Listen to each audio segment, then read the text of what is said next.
Amados irmãos, a paz do Senhor, hoje dia 31 de agosto, segunda-feira, quero trazer mais uma palavra para abençoar a tua vida. Hoje eu gostaria de deixar a meditação com amados irmãos, em Mateus 16, apenas o versículo 18. Diz assim: Pois também eu te digo, tu és Pedro, sobre esta pedra edificarei a minha igreja, e as portas do inferno não prevalecerão contra ela. A parte principal que eu quero falar nessa reflexão é a parte final desse versículo, a última frase. As portas do inferno não prevalecerão contra ela, e no caso ela aqui é a igreja de Cristo. Mas rapidamente fazer um comentário da parte anterior. Tu és Pedro, e sobre esta pedra edificarei a minha igreja. Infelizmente, a igreja romana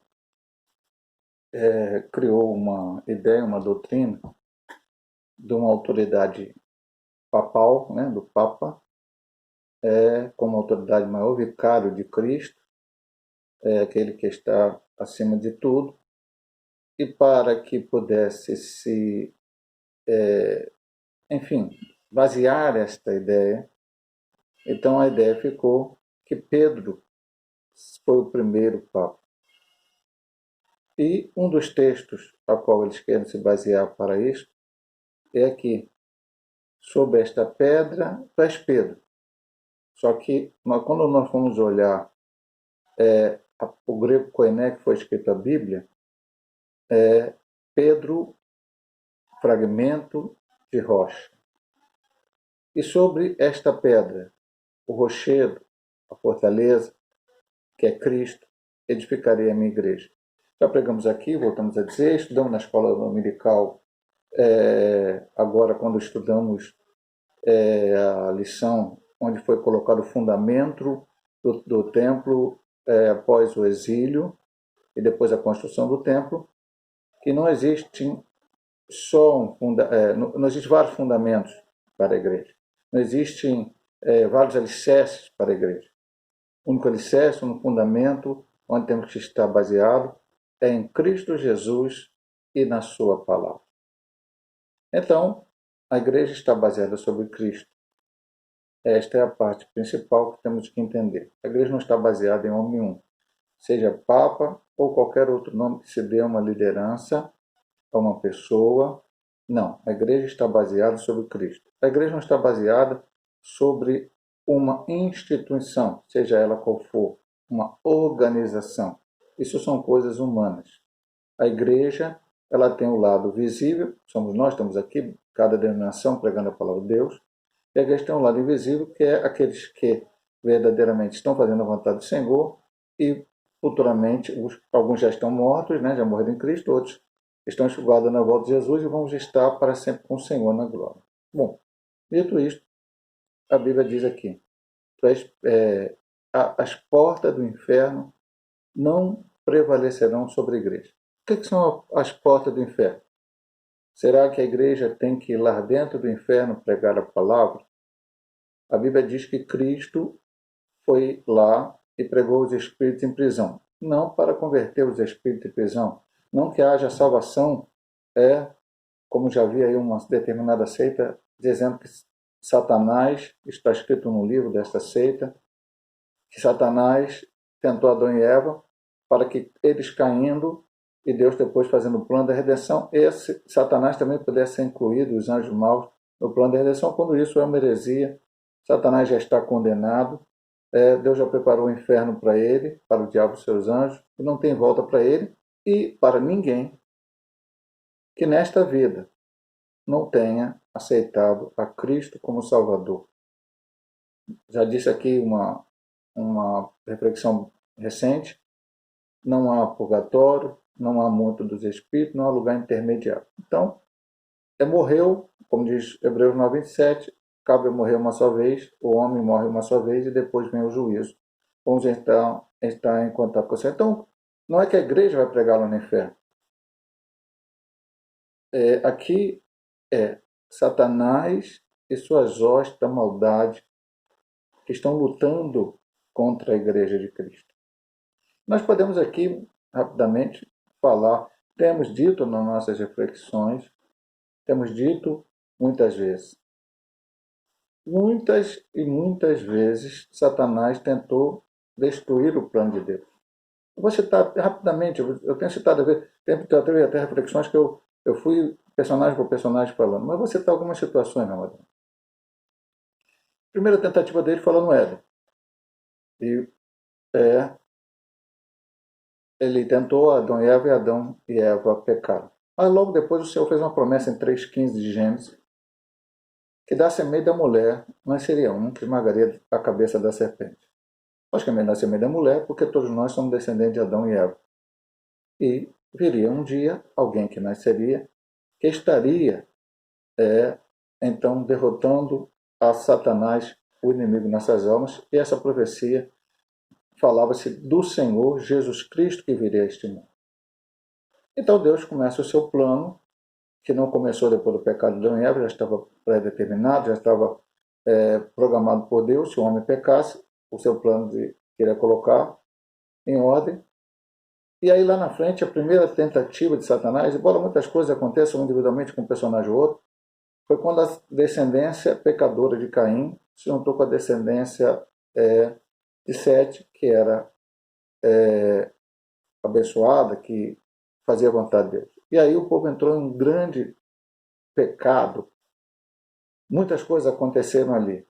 Então Deus resolve destruir a raça humana, salvando somente Noé, sua esposa, seus 3 filhos e as suas 3 noras, através do dilúvio, para cessar aquela situação. O que Satanás queria? Que o homem pecasse de tal forma, se afastasse de Deus, desse as costas para Deus, todos eles, e aí não houvesse essa promessa da semente da mulher. Mas Deus não deixou que todo fosse destruído. Sobrou Noé e seus filhos.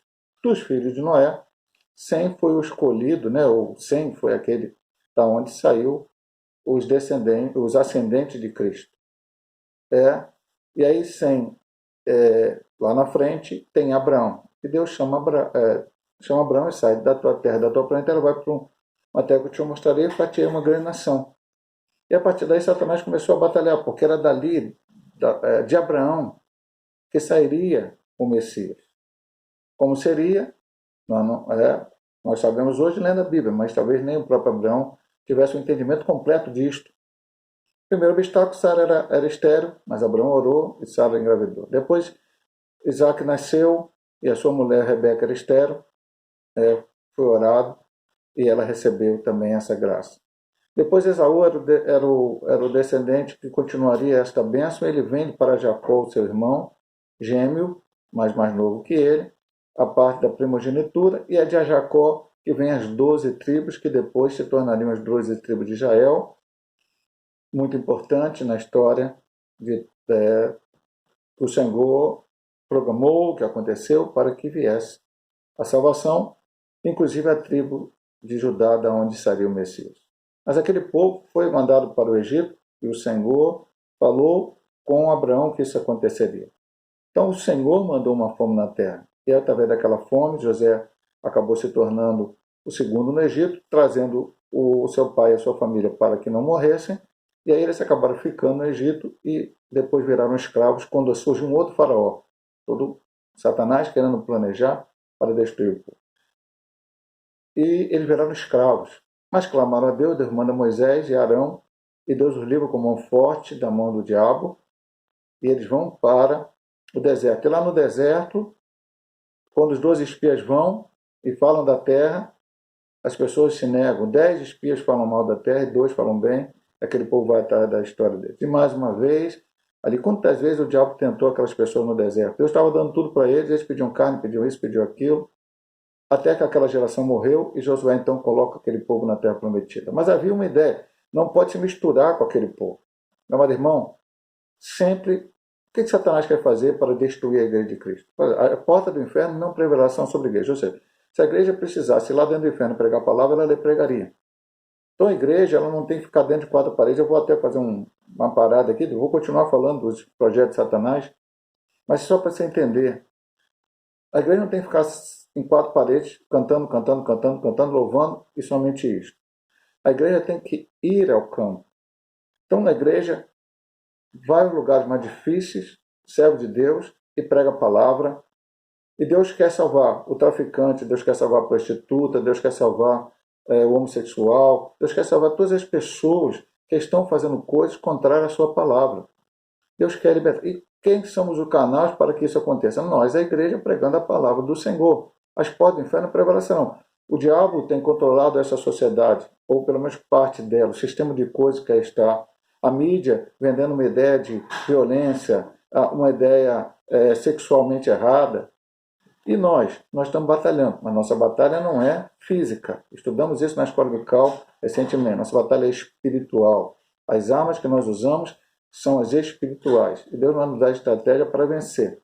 Então, quando junta igreja e mundo, quando a igreja começa a aceitar certas coisas que o mundo proclama como verdadeiras, mas a Bíblia diz que estão erradas, quando a igreja começa a aceitar certas práticas que a Bíblia condena, mas o mundo diz que está correta, para apenas ficar bem diante do mundo, então essa é a associação que Deus não quer que faça, e essa associação foi que sempre atrapalhou Israel. E quando Israel era para destruir aquelas nações que haviam pecado, Deus tinha dado a terra para eles, e não destruíram, no tempo de Josué, talvez não é nem a negligência de Josué. Josué teve um erro, que fez o acordo com os gibeonitas, mas depois ele até falava ao povo, vamos derrotar, vamos fazer, vamos acontecer, o povo não fez. E havia o tempo do juízo, um tempo muito ruim, onde aquele povo toda hora era oprimido por alguém, porque não fizeram o que tinham que fazer, se uniram aqueles povos. Até que surge Samuel, Deus usa ele, vem o primeiro rei Saul, é reprovado, vem o rei Davi, e aí sim o Senhor prometeu que da descendência de Davi viria o Messias, o leão da tribo de Judá, a raiz de Davi. Tudo isso está escrito na Bíblia Sagrada. E aí qual foi o ataque de Satanás? Sempre tentando destruir os descendentes de Davi, através de pecado, através de coisas, até que aquele povo realmente caiu, Manassés, outros reis, e foram para o cativeiro babilônico para aprenderem como não deveriam fazer. Mas lá no cativeiro também Satanás tentou destruir Daniel, tentou destruir Ananias, Azarias e Misael, tentou destruir o povo de Deus. Mas Deus os segurou com mão forte, Deus os abençoou, para que essa palavra chegasse até nós. E aquele povo volta do cativeiro, e estamos estudando na escola dominical, reconstrói o muro, reconstrói o templo primeiro, depois o muro, com grande oposição. Na última lição estudamos isso. Aqueles povos ao redor tentando fazer com que a obra de Deus não acontecesse. Mas ali foi reconstruído o templo, e como já pregamos aqui em Ageu, a glória da segunda casa será maior do que a primeira. Por quê? Porque o templo era mais bonito? Não, o templo de Salomão era muito mais bonito. O templo de Salomão era muito mais rico. O templo de Salomão era muito mais, vamos dizer, as pessoas admiravam mais. Mas a glória era porque o Cristo iria se manifestar naquele lugar. Foi apresentado ainda quando criança. Falou com os doutores da lei ali. E depois, muitas e muitas vezes, ele pregou ali. Ele falou do amor de Deus ali, para a glória do Senhor. Então veio o Cristo. Cristo vai e vem essa terra. Satanás pensa que vai vencê-lo derrotando, usa os judeus, usa os romanos e o crucifica, e ele é crucificado na cruz. Mas, ao terceiro dia, ele ressuscita dos mortos, sobe ao céu, e antes de subir ao céu, ele se apresenta à sua igreja durante 40 dias, ensinando aqueles homens, quer dizer, continuando a ensinar, porque ele ensinou aqui no tempo que ele estava aqui, mas ensinando aqueles homens tudo o que ia acontecer depois, ele colocando. E a maior ordem que o Senhor deu e para a sua igreja foi exatamente antes dele subir ao céu. Mateus fala, ide e fazei discípulos em todas as nações. Marcos diz, ide e pregai o evangelho a toda criatura. Atos 8 diz, e recebereis a virtude do Espírito Santo e sereis testemunhas, tanto em Jerusalém, como na Judéia, como em Samaria e até aos confins dos séculos. Mateus 24, 49 diz, ficai em Jerusalém e sejais revestidos de poder. Para quê? Para pregar a palavra. Porque Jesus, quando estava aqui na terra, disse, não vos deixarei órfão, mas enviarei outro Consolador, o Paracletos, está ao lado, o Espírito Santo. Então, aqueles homens passaram 10 dias orando, até que o Espírito Santo desceu E nós podemos dizer, embora alguns digam a igreja surgiu quando Cristo chamou os discípulos, mas vamos colocar assim, né? Sem dizer que outras teorias estão erradas, outros pensamentos estão errados. Vamos colocar assim. A igreja começa no dia de Pentecostes. Desceu o Espírito Santo sobre aqueles homens, cerca de 120 homens e mulheres que estavam ali.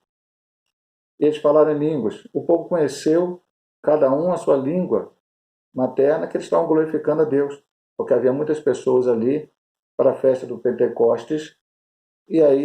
Mas aí pensaram, é meio-dia, aquele povo está bêbado. Aí Pedro sai para fora e faz o primeiro sermão, mostrando para eles que o profeta Joel havia profetizado isso e que aí agora havia acontecido. O Espírito Santo havia sido derramado sobre toda a carne e agora era só buscar a presença do Senhor. 3.000 almas aceitam a Cristo. Pastor, e aí agora? Maravilha, agora a igreja está formada, livre e vamos embora, o evangelho é pregado? Sim, é verdade que o evangelho foi pregado, mas com tanta e quanta dificuldade. Pedro e João vão orar no templo e chegam na porta famosa, encontram um paralítico que diz, olha, me dá uma esmola, por favor. Ele diz, não temos prata nem ouro, mas o que temos te damos, em nome de Jesus Cristo, levanta e anda. Aquele homem levantou e andou, entrou no templo glorificando a Deus. E logo o que aconteceu? Eles foram presos por causa daquela cura.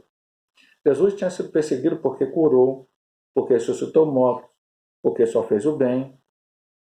Meu amado irmão, a igreja verdadeira, aquela que busca a Deus, aquela que ora, aquela que jejua, aquela que louva, aquela que congrega, aquela que procura a santificação da sua vida, ela será perseguida.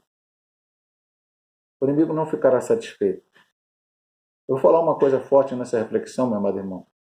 Mas o inimigo está batendo palma, ou está fazendo com que as pessoas batam palma, como a igreja hoje do século XXI. Quando eu digo igreja, não estou falando de denominação A, denominação B, estou falando pessoas que estão dentro das igrejas, que apenas estão ali sem compromisso nenhum com Cristo. Por isso, temos visto muitos escândalos. Mas não começou agora. Não é essa semana passada que houve 2 escândalos com evangélicos aqui no Rio de Janeiro? Tem, toda hora tem. E até a volta de Cristo, muito mais vão acontecer. No tempo de Paulo acontecia. Paulo chega a dizer numa das suas cartas, é melhor até que essas pessoas apareçam, mostrem quem são, para que a gente possa saber quem é de Deus e quem não é. Porque se você quer servir a Deus, meu amado irmão, quer servir ao Senhor, a Bíblia diz que você vai padecer, você vai sofrer, você vai ter dificuldade, você vai ter luta. Mas ela também diz uma coisa, o Senhor vai estar ao teu lado todos os dias. O Senhor nunca vai te abandonar. O Senhor está contigo. Pastor, só vai ter problema? Não, meu amado irmão. Primeiro é o seguinte, veja bem. Todos os seres humanos têm problema. Mesmo os ricos. Mesmo aqueles que estão abastados, cheios de dinheiro. Também tem problema. Vou citar uma coisa aqui a vocês. Veja bem, não leve a mal, dizendo para mim que é maldição de Deus. Não estou dizendo nada disso. O fundador da Apple, o Steve Jobs, morreu. Riquíssimo, riquíssimo, riquíssimo, riquíssimo, inteligente, famoso. Até hoje, até muitas pessoas ainda idolatram ele aí, pelo que ele fez na área da informática. Morreu com câncer, com toda a grana que ele tinha, com tudo, não conseguiu. Porque a doença dá no pobre, dá no rico, dá no famoso. Agora, recentemente, morreu um ator aí, novo, 40 e poucos anos, essa semana agora, final de semana, se não me engano, também lutando contra o câncer. Então, o rico também tem problema. E o rico tem preocupações. Quantas pessoas aí estavam bem antes da pandemia financeiramente? Não digo rico, milionário, mas estavam aí com uma situação razoável e veio a pandemia por causa de um problema ou outro, acabaram perdendo bastante riqueza. Mas, meu amado irmão, o problema não é você ter ou não ter, perder ou não perder. O problema é como você. Se você tem, você serve ao Senhor, louva a Ele, engrandece, glorifica. Se você perde, você louva a Deus, engrandece, glorifica. A nossa posição como cristão não pode mudar pelas intempéries da vida. Porque o inimigo vai lutar, o inimigo vai batalhar, o inimigo vai fazer muitas coisas contrárias a nós. Mas nós servimos a um Deus vivo e verdadeiro. as portas do inferno não prevalecerão sobre a igreja de Cristo. Nós temos as armas espirituais para lutar contra o diabo e seus anjos. Nós temos as armas espirituais para lutar contra as principados e potestades. O Senhor está ao nosso lado. O Senhor nos prometeu, Ele está conosco, Ele nos acompanha, Ele nos ajuda. Você não está sozinho neste mundo. Então, o que a Bíblia diz? Vamos batalhar. Vamos batalhar a batalha espiritual que temos que fazer.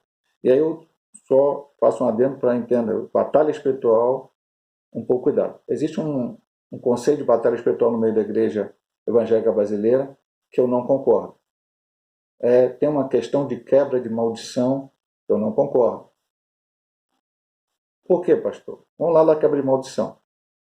O meu avô, ou meu pai, ou meu bisavô, serviam lá o diabo, fizeram um pacto, e agora eu sou crente e eu tenho que quebrar essa maldição que meu pai, meu avô, enfim, seja quem for lá, fez. Não, meu amado irmão. A Bíblia diz que Jesus levou toda a nossa maldição no madeiro. Então, se você é um servo de Deus, o dia que você aceitou Jesus, o dia que você entregou a sua vida a Ele, não importa o pacto, a boca do sapo, sei lá o que você queira falar que te fizeram lá no passado, entregaram a tua vida, foi quebrado. A Bíblia diz, contra Jacó não vale encantamento. Praga nenhuma chegará à tua tenda. Sabe por quê, meu amado irmão? Porque o Deus que nós servimos é maior, é infinitamente maior, mais poderoso. Ele tem todo o poder no céu e na terra do que o diabo. O diabo vai enganar as pessoas, porque o diabo vem. Por exemplo, alguém poderia dizer na vida de Jó que ali foi alguma maldição.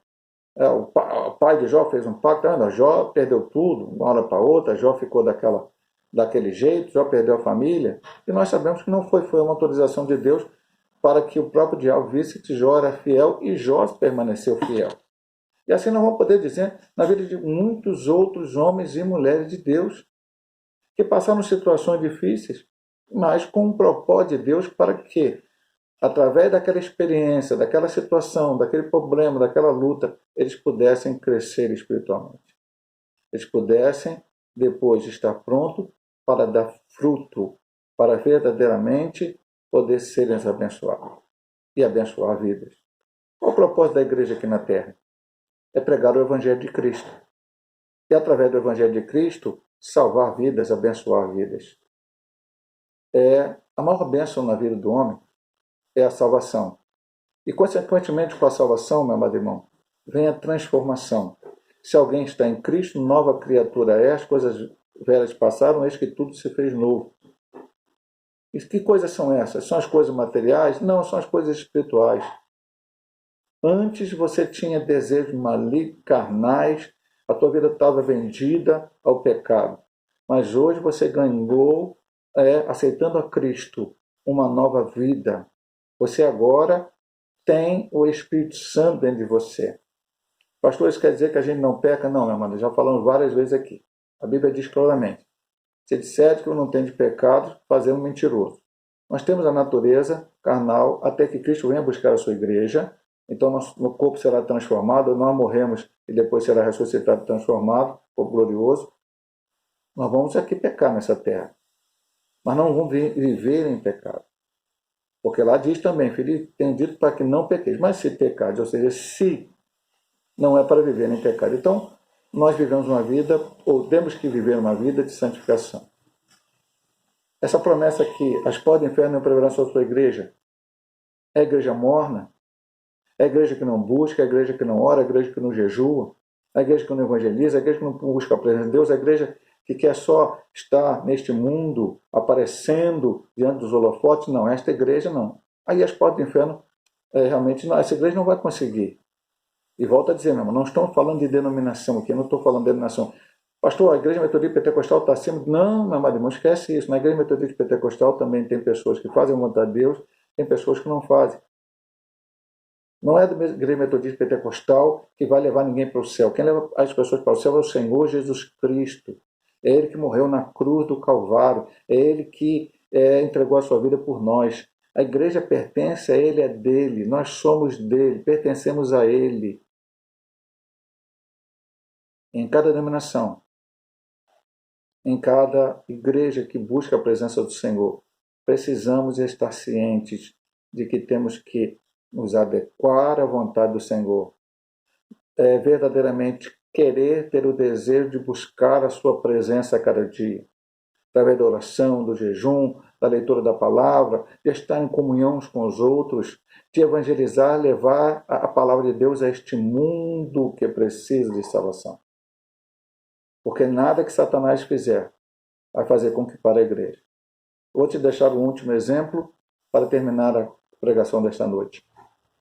João, o último apóstolo vivo, o único que morreu de morte natural, estava lá supervisionando as 7 igrejas da Ásia. E Satanás se levanta contra ele, levantando o imperador romano, que o exila na ilha de Patmos. Então, o que vai acontecer? A obra de Deus vai parar, a obra de Deus vai ser estagnada, vai ter dificuldade. Deus, então, faz diferente. Da revelação do Apocalipse para João, onde naquela revelação, no capítulo 2 e 3, a orientação para as 7 igrejas, a qual ele supervisionava, servia aquela mensagem para as igrejas daqueles dias e serve para hoje, nós, no século 21. E vou te dar mais um exemplo. Eu disse que é da última, vou dar mais um. Paulo foi preso, isso está relatado em Atos capítulo 28. Eu até preguei, uma das primeiras pregações que eu fiz na pandemia foi isto.